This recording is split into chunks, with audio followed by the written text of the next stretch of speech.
Arts. शायद ही कोई ऐसा व्यक्ति होगा जिसने अपने बचपन में वो पहाड़ और झरने वाली इमेज या ड्राइंग नहीं बनाई होगी। हम सब ने अपने बचपन में ड्राइंग वगैरह तो बहुत बनाई है, मगर अगर हम थोड़ा इतिहास में जाएं तो हम पाएंगे कि इतिहास में जो कला की शैली है वो वैसी नहीं थी जैसे हम अभी देखते हैं। अभी तो हम लोग को बहुत सारी जो ड्राइंग ग्राफिक डिजाइनिंग है, बहुत सारी चीजें हैं, कला के बहुत सारे स्वरूप देखने को मिलते हैं, या फिर यूं कहें कि अपना जो अभिव्यक्ति है, अपना जो विचार है उसको अभिव्यक्त करने के लिए बहुत सारी तकनीक देखने को मिलती है। उसमें हम लोग ग्राफिक्स डिजाइनिंग देख सकते हैं, उसमें हम लोग एआई को ले लेते हैं। परंतु पुराने समय में तो ऐसा नहीं था। ये तो अभी नई नई क्रांति आई है एआई वगैरह की। पुराने समय में तो कहानी कुछ इस प्रकार से थी कि उस कहानी को हम लोग इस वीडियो में देखने वाले हैं। तो पुरानी कहानी में जो अभी हम लोग देखने वाले हैं उसकी शुरुआत हम लोग करने वाले हैं आज के एलोरा चित्रकला से। पुराने समय में जब इंसान जंगलों में रहा करता था तो हमको पता ही है कि जनरली जब ठंडी वगैरह पड़ती थी तो वो गुफाओं वगैरह में छुप के रहता था। अब गुफाओं में छुप के रहना एक तरीके से उसके लिए गुफा घर की तरह समान हो गया था, क्योंकि अगर मान लो कोई जानवर पकड़ ले रहा है तो गुफा में छुप जाओ। तो गुफा में रहते रहते उसने बहुत सारे ड्राइंग वगैरह बनाए। बैठे बैठे कुछ काम नहीं है तो मैंने पुरानी वीडियो में बताया ही, अजंता गुफाएं और भीमबेटका गुफाएं हमने देखी थी। परंतु एलोरा की गुफाएं थोड़ी सी और आधुनिक हैं। तो आइए शुरू करते हैं आज के इस वीडियो में एलोरा की गुफाओं को, तो सॉरी एलोरा की चित्रकलाओं को। तो एलोरा चित्रकला, एलोरा चित्रकला ये महाराष्ट्र के औरंगाबाद में देखने को मिलता है। औरंगाबाद जिले में ये हम लोग को एलोरा की गुफाएं देखने को मिलेंगी। एलोरा चित्रकला देखने को मिलेगा औरंगाबाद।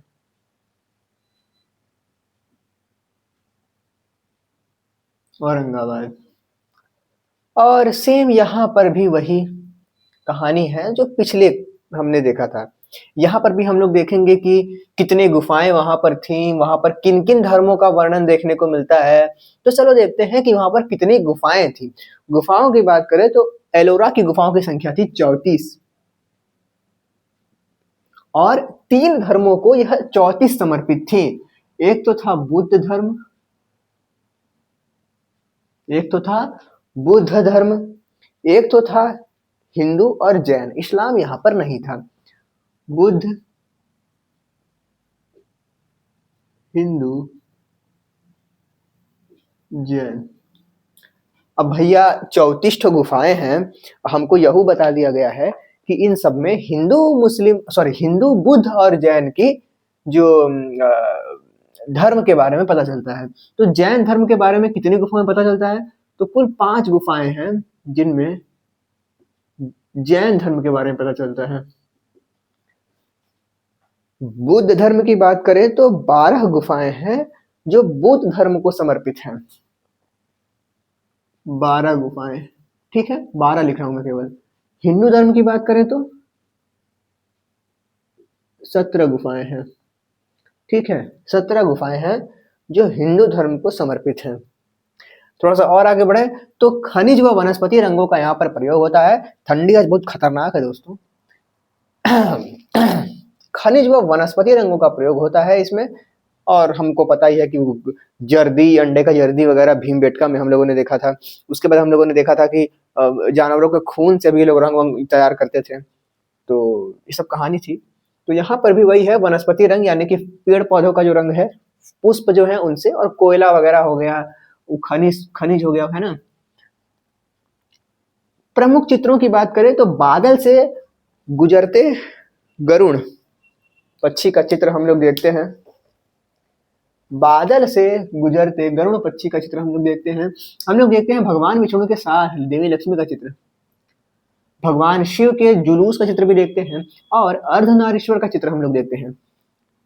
और इसी के साथ हमको एलोरा चित्रकला में इतना ही पढ़ना है।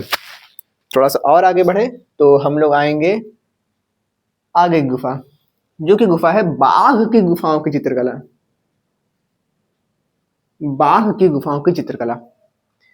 तो भैया बाघ की गुफाओं की चित्रकला है, ये एमपी के धार जिले में हम लोग को देखने को मिलती है। मध्य प्रदेश के धार जिले में देखने को मिलती है। यहाँ पर गुफाओं की संख्या है 9 और गुफा नंबर 2, 4 और 5 में चित्रकला का उल्लेख मिलता है हम लोगों को। चलो भैया, ये तो बस रटने वाली चीज है, बिल्कुल रटने वाली चीज है, तो रट लो और क्या। चित्रकला का साक्ष्य मिलता है, रंग योजना, चित्रकला का डिजाइन है, ये सब सेम सेम है एकदम अजंता की तरह। अजंता चित्रकला में हम लोगों ने क्या क्या देखा था? रंग योजना के बारे में जो देखा था कि वहां पर रंग रंग किस प्रकार से सेम हम लोग देखते हैं कि भैया खनिज और वनस्पति वगैरह से उन लोग प्राप्त करते हैं रंग को। अलंकरण तकनीक, उसको सजाने की जो तकनीक है वो भी इन्होंने अजंता से ही चुराई थी, या फिर यूं कहूं कि समान थी उसके। ठीक है, अब कैसे समान थी, क्या यहाँ पर जो लोग ने बनाया था चित्र, क्या वही लोग घूम कर महाराष्ट्र चले गए थे और फिर वहां पर जाके चित्र बनाया? अब जो भी रहा हो, तो इसकी खोज की बात करें तो सन 1818 में बड़ी खतरनाक सा नाम है, खतरनाक मतलब डेंजर, तो डेंजर फील्ड नाम के व्यक्ति ने इनका जो है खोजा था। डेंजर फील्ड, खतरनाक आदमी है तो डेंजर, तो फील्ड, डेंजर फील्ड। प्रमुख चित्रों की बात करें तो हम लोग यहाँ पर राजमहल का चित्र देखने को मिलता है और मरणासन राजकुमारी। हमने अजंता में भी मरणासन राजकुमारी का जिक्र सुना था और यहाँ पर भी मरणासन राजकुमारी का चित्र देखने को मिलता है। इतना प्यारा है हमारा इतिहास। तो भैया थोड़ा सा और आगे, अब हम लोग देख चुके हैं किसको किसको, एलोरा वगैरह, अजंता वगैरह, भीमबेटका वगैरह को देख चुके हैं। अब हम लोग सीधे आ जाने वाले हैं मध्य भारत पर। प्राचीन भारत के लिए अंतर्गत ये हमने देख लिया, अब मध्य भारत चित्रकला पर आते हैं। तो मध्य भारतीय चित्रकला पर अगर हम लोग आएंगे तो इसमें एक प्रमुख नाम जो है इसके विकास को लेकर वो आता है बंगाल के पाल वंश का। ये इनके मान लो संरक्षक की तरह थे। तो पूर्व मध्यकाल में पाल वंश शासकों के संरक्षण में चित्रकला के नवीन तकनीक लघु चित्रकला का शुरुआत हुआ। किसका शुरुआत हुआ भाई? लघु चित्रकला का शुरुआत हुआ। तो चित्रकला को इन्होंने शुरुआत तो किया, परंतु कैसे शुरुआत किया? लघु चित्रकला, बहुत बड़ी चित्रकला नहीं जैसे यहाँ के लोग बनाया करते थे, बड़ी बड़ी चित्रकला, बड़ी बड़ी मूर्तियां, वो नहीं। यहाँ पर लघु चित्रकला, छोटे से पेज पर चित्रकला, जो हम लोग बनाते हैं पेज वगैरह पर, उसको लघु चित्रकला कहते हैं। तो लघु चित्रकला बनाना शुरू हुआ। लघु चित्रकला का तकनीकी पक्ष, यानी कि वो कैसे बनता था, कैसा पेज होता था उसमें, वहां पर कैसा गणित लगता था, वो सब बात करने वाले हैं। आधार की बात करें तो 25 वर्ग सेंटीमीटर से अधिक नहीं होना चाहिए। पेज जो है हमारा वो 25 सेंटीमीटर से अधिक नहीं होना चाहिए। इसमें चित्र का आकार वास्तविक आकार का 1/6 भाग होना चाहिए। ये भी एक बड़ी अच्छी बात है भाई, 1/6 भाग होना चाहिए। 1/6 का मतलब क्या है? 6 में 1, क्या है? 6 नंबर का पेपर था, 1 नंबर मिला है ना, तो 6 नंबर का पेपर था, 1 नंबर में, मतलब कि 1/6, मतलब कि अगर 6 मीटर का कोई सामान है या फिर मान लो 6 फीट का कोई सामान है, तो चित्रकला जब बनाओगे तो वो 1 फीट, हालांकि फीट मत नापो, मान लो 6 सेंटीमीटर का कुछ है, 6 सेंटीमीटर का, तो चित्रकला जब बनाने जाओगे ना तो उस 6 को 1 लोगे, 1 सेंटीमीटर, है ना। इस तरीके से कहानी है, ये नियम है। वैसे तो हम लोग तो कुछ भी करते रहते हैं चित्रकला के नाम पे। तो भैया हम लोग ने देखा लघु चित्रकला को, है ना, कि छोटा सा कैनवास ले लिया, उस पर हमने चित्र बनाया, उसको कहा लघु चित्रकला। अब उस लघु चित्रकला जो हम लोग बना रहे हैं उसके विविध रूपों को भी हम लोग देखेंगे। वो लघु चित्रकला हम लोग देखते हैं पट्ट चित्र के रूप में, यानी कि पट्ट यानी कि कपड़े वगैरह पे, भूर्ज पत्र के रूप में हम लोग देखते हैं। हम लोग इसको तांबे के पत्र के रूप में देखते हैं, तांबे के पत्र पर ये बना हुआ पर किया जाता था ये भूर्ज पत्र, पट्टचित्र और ताम्र पत्र पर। उद्भव की बात करें तो हम लोग कह सकते हैं पाल वंश, हमने शुरुआत में ही देखा है भाई। पाल वंश के समय काल में पांडुलिपियों के मुख्य भाग पर चित्र बनाने के साथ इसका उद्भव हुआ। अब भाई पांडुलिपि बहुत सारे पेज हैं, उस पर जो है पूरा श्लोक लिखा हुआ है, पूरा कई श्लोक लिखा हुआ है, तब पहिलक्का पेज जो है वो थोड़ा सा उस पर मुर्गा उर्गा बनाना चाहिए ना, थोड़ा सा देखने में बढ़िया लगे, पढ़ने में मजा आए, तो उसके लिए एक पांडुलिपि बनती थी। तो पांडुलिपि के पहला पेज पर एक चित्र बनाया जाता था, उसी चित्र को यहाँ पर दर्शाया जा रहा है कि पाल वंश के समय काल में पांडुलिपियों के मुख्य भाग पर चित्र बनाने के साथ साथ इसका उद्भव हुआ।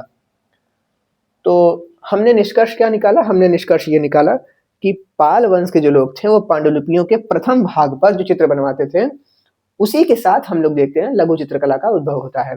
धीरे धीरे हम लोग देखते हैं मध्यकालीन के अंतर्गत ये जो लघु चित्रकला है वो आगे बढ़ती है, समय का पहिया आगे बढ़ता है और मध्यकाल में हम लोग आ जाते हैं सल्तनत कालीन चित्रकला पर। सल्तनत काल,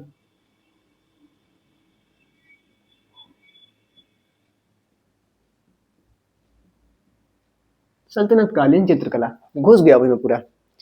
अब सल्तनत काल में गुलाम वंश कुतुबुद्दीन ऐबक वो उसको मार रहा है, तो बहुत हम लोग देखते हैं विजय वगैरह सब लेते रहते हैं, यहाँ पर विजय, वहां पर विजय, यहाँ पर विजय, वहां की विजय, दक्षिण भारत की विजय। तो मोहम्मद बिन तुगलक जो है दक्षिण भारत को खो देता है, बहुत सारे नगर स्वतंत्र हो जाते हैं। तो इस कहानी के बीच हम लोग देखते हैं कि इस समय इस्लामिक शासन के सुदृढ़ीकरण का काल हो रहा होता है, सुदृढ़ीकरण का काल हो रहा होता है, जिसमें लगातार युद्ध हो रहा होता है, सुदृढ़ीकरण का कार्य हो रहा होता है, लगातार युद्ध हो रहा होता है, फलतः चित्रकला का विकास नहीं हो पाता है। अब राजा गए हैं युद्ध लड़ने, यहाँ पर चित्र बनाएगा, भाग तरीका, भागो यहाँ से, है ना। अब राजा मस्त बैठा है, औरंगजेब की तरफ अंगूर खा रहा है बैठ के, तो चलो चित्र बना बनता भी है ना। राजा सब जो है मुसलमान लगे हैं जो है कि दम लड़ाई करने में। हालांकि इन्हीं में हम लोग आगे देखते हैं कि थोड़ा मिलता है दम, बट अब तो सल्तनत काल में विकास न हो सका, राजा युद्ध लड़ रहा है, परंतु एक अपवाद कंडीशन देखने को मिलती है जहां पर हम लोग देखते हैं कि सल्तनत काल में मांडू के एक शासक होते हैं, मांडू के एक शासक होते हैं, उनका नाम होता है नासिर शाह, और वो जो है निमात नामा चित्रकला का संग्रह करवाते हैं। निमात नामा याद रखने वाली चीज होने वाली है हम लोग के लिए दोस्तों। नासिर शाह, नादिर शाह नहीं, नासिर शाह, नासिर शाह ने निमात नामा चित्रकला का संग्रह करवाया। अब भैया हम लोग आते हैं अपने मेन एकदम, मान लो इंटरवल था ये इंटरवल के बाद की कहानी है। अभी तक कहानी कैसे चल रही है? चित्रकला का ग्राफ ऐसे जा रहा है, अभी नीचे जा रहा है ना, सल्तनत काल में नीचे जा रहा है, और जैसे मुगल काल आएगा और नीचे जाएगा है ना। फिर जैसे अकबर आएंगे फिर ये ऊपर उठना शुरू होगा, और जहांगीर के शासन काल में एकदम हाई ग्राफ पे रहेगा, और जहांगीर के बाद जैसे ही शाहजहां आएंगे, औरंगजेब आएंगे, वो गिरा देंगे पूरा ग्राफ, और पूरा जो है ट्रेडिंग तुम्हारी बैंक में घुस जाएगा। बैंक बोला है मैंने, बैंक अकाउंट होता है ना ट्रेडिंग में, तो तुम्हारे जो ट्रेडिंग अकाउंट है उसमें घुस जाएगा। बाबर युद्ध में व्यस्त रहा, युद्ध में ये भी व्यस्त था भैया। मैंने बोला राजा व्यस्त है, चित्रकला में वो ध्यान देगा नहीं देगा, तो वही कहानी है भाई। यार मेरा दिख रहा है कैसा लग रहा है, दूठ बना हूं मैं।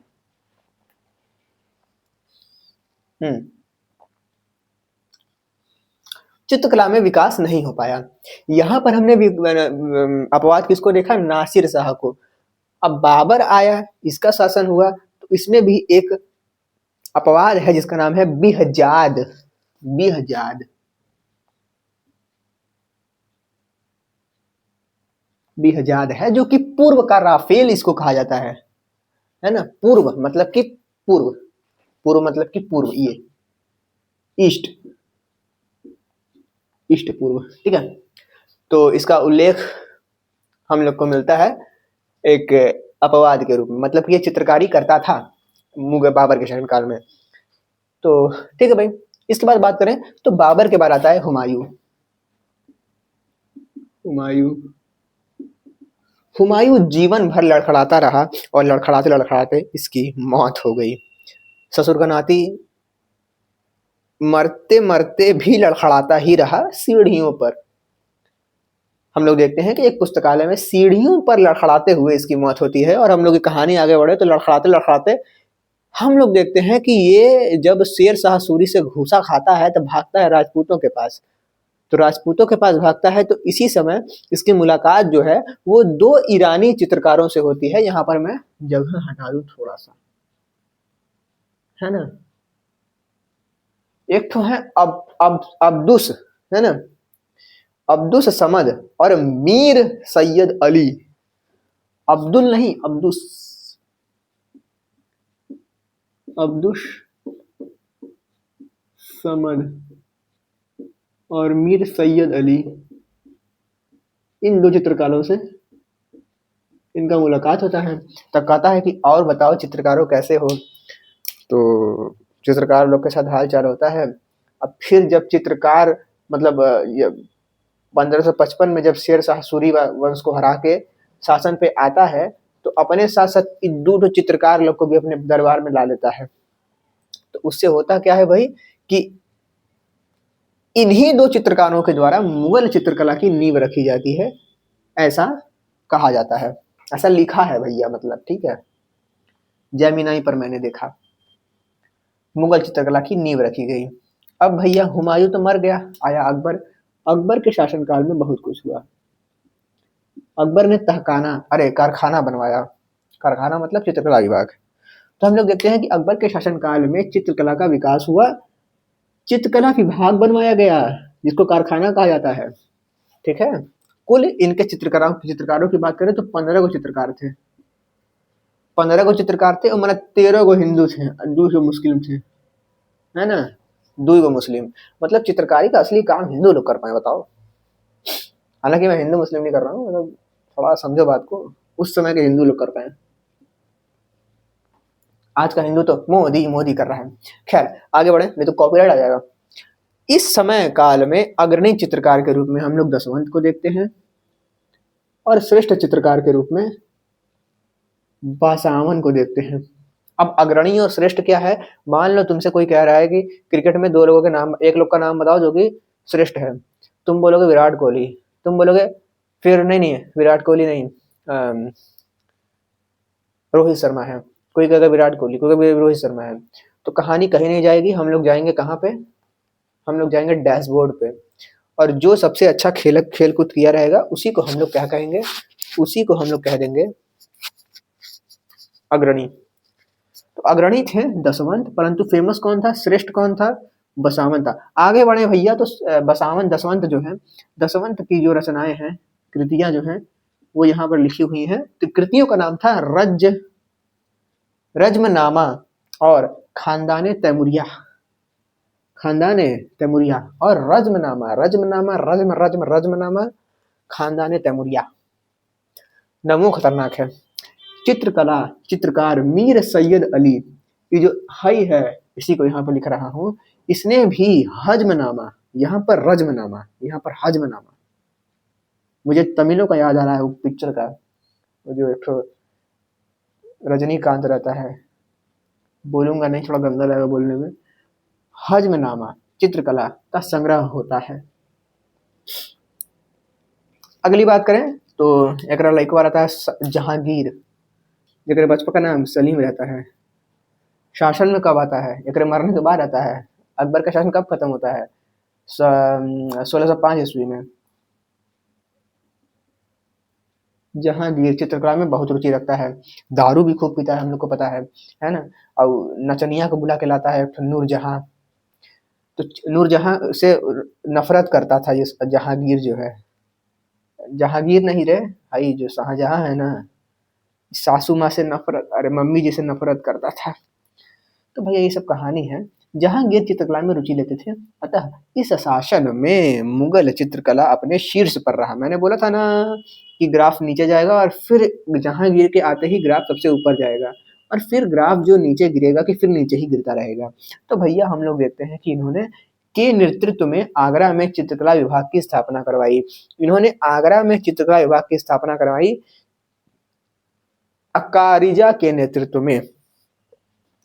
अकारिजा के नेतृत्व में, अकारिजा के नेतृत्व में चित्रकला विभाग की स्थापना करवाई। इस समय काल में प्रमुख चित्रकार बिशन दास मनोहर, कूल हिंदू है यार तेरी का, लिख के आ गया, जुठे हुआ गए। उस्ताद मंसूर और अबुल हसन है प्रमुख चित्रकार, है ना। बिम बिम उब उ ऐसा ट्रिक याद रखा था। बिम औ बिशनदास मनोहर, अ से अबुल हसन और उ से उस्ताद मंसूर। ठीक है, तो बिम औ। आगे बात करें, एक लड़कवा है शाहजहां। शाहजहां तो भैया लाल किला बनवाने में बिजी था, आगरा का किला बनवाने में बिजी था। आगरा किला मतलब कि क्या, ताजमहल बनाने में बिजी था। तो वो वास्तुकला यानी कि स्थापत्य कला का संरक्षक था, लिखवाया था मैंने। तो वास्तुकला का संरक्षक था, तो इसने वास्तुकला पर विशेष ध्यान दिया, न कि चित्रकला पर। और इसने अपने वास्तुकला में ध्यान दिया, तो बहुत कुछ खास नहीं है। परंतु औरंगजेब ने क्या किया, औरंगजेब ने कहा कि चित्रकला को गैर इस्लामिक है। चित्रकला को गैर इस्लामिक कहा, किसने, औरंगजेब ने, गधा था। इतना खतरनाक ये इस्लाम को पढ़ाया कि अभी तक हम लोग इस्लाम धर्म को इतना मतलब कट्टरवाद की तरह देखते हैं। और उदाहरण किसका देखते हैं कि औरंगजेब था, औरंगजेब ने ये करवाया, औरंगजेब ने धर्म परिवर्तन कराया। तो ये सब कहानी हम लोग देखकर इसी का, यही था वो शासक जिसने मतलब पूरा बर्बाद कर दिया पूरे मुगल वंश को। जब जब अहंकार का ग्राफ ऊपर जाता है, तब तब उसकी सत्ता का ग्राफ नीचे जाता है। और इसकी मौत भी बहुत तड़प कर होती है। धर्म को जब जब कट्टरपंथियों के द्वारा कट्टरपंथियों द्वारा कुतर्क किया गया है, तब तब अभी जैसे सांता क्लॉज वाला सिस्टम हुआ था कि जय श्री राम करके सब क्रिसमस ट्री तोड़ दिए सब जाके, तो बजरंग दल के लोग। तो ये सब यही सब है धर्म। फिर से बताता हूँ भैया, अगर आपको धर्म के बारे में बहुत कुछ जानना है तो आप पढ़ सकते हैं आचार्य प्रशांत का किताब वेदांत। और इसमें शुरुआत में ही लिखा हुआ है भाई कि वेदांत ही सनातन धर्म है, और वेदांत हमसे छुपाया जा रहा है। हम लोग के पास क्या लाया जा रहा है, तो भागवत पुराण लाया जा रहा है। परंतु उसका भी कुछ न कुछ अर्थ तो निकल ही जाता है, परंतु उसके अर्थ को उल्टा घुमा कर हम लोग को बताया जा रहा है, इसलिए हम लोग डूबते जा रहे हैं। और क्या, तो भैया ये सब पढ़ना बहुत जरूरी है, कि बाकी क्या ही बताऊं। चलो भैया, इसी के साथ वीडियो भी खत्म ही हो जाएगी कि उसने राजभवन के चित्रों को चूने से ढकवा दिया, चूना उस पर करवा दिया। जितना उसको राजमहल में जहांगीर चित्रकला करवाया था, कुल चूना करवा दिया। चित्रकारों ने मुगल दरबार छोड़ दिया और क्षेत्रीय राजघरानों में शरण पाया, और अब हुआ क्षेत्रीय चित्रकला शैली का उद्भव। ठीक है भाई, तो यही पूरी कहानी थी आज की। एंड आज हमने क्या क्या देखा, आज हमने एलोरा की गुफाएं देखी। एलोरा की गुफाओं में हमने क्या देखा कि भैया 34 गुफाएं थी, हिंदू धर्म को, बौद्ध धर्म को, जैन धर्म को, तीनों को समर्पित थी। उसके बाद हम लोगों ने बाघ की गुफाओं की चित्रकला के बारे में देखा। धार जिले में है 9 गुफाएं हैं, 2 4 5 में चित्रकला का उल्लेख मिलता है। उसके बाद काफी बाकी चीजें वही थी, अजंता की तरह है। मध्यकालीन में हम लोगों ने क्या देखा कि पांडुलिपियों के प्रथम पेज पर लघु चित्रकला का उद्भव हुआ। उसके बाद सल्तनत काल में बहुत कुछ खास नहीं रहा कहानी। मुगल काल के शुरुआत में भी कहानी बहुत अच्छा नहीं था। हुमायूं और बाबर के शासनकाल में बहुत कुछ अच्छा चित्रकला का विकास नहीं हुआ, परंतु जैसे ही अकबर आते हैं चित्रकला का विकास करवाना शुरू करवा देते हैं। और फिर जहांगीर के आते ही ग्राफ बहुत ऊपर जाने लगता है, और फिर ग्राफ नीचे जाने लगता है। खास क्या था, खास था कि अकबर के द्वारा कारखाने का निर्माण करवाया गया, यानी कि जो कला विभाग है उसका निर्माण करवाया गया। जहांगीर ने अकारिजा के नेतृत्व में आगरा में चित्रकला विभाग की स्थापना करवाई, और औरंगजेब के आने के बाद पूरी कहानी खत्म हो जाती है। चित्रकला को वो पसंद नहीं करता है, ये कहकर कि ये गैर इस्लामिक है। कहानी आगे बढ़ती है, कल के वीडियो में देखते हैं।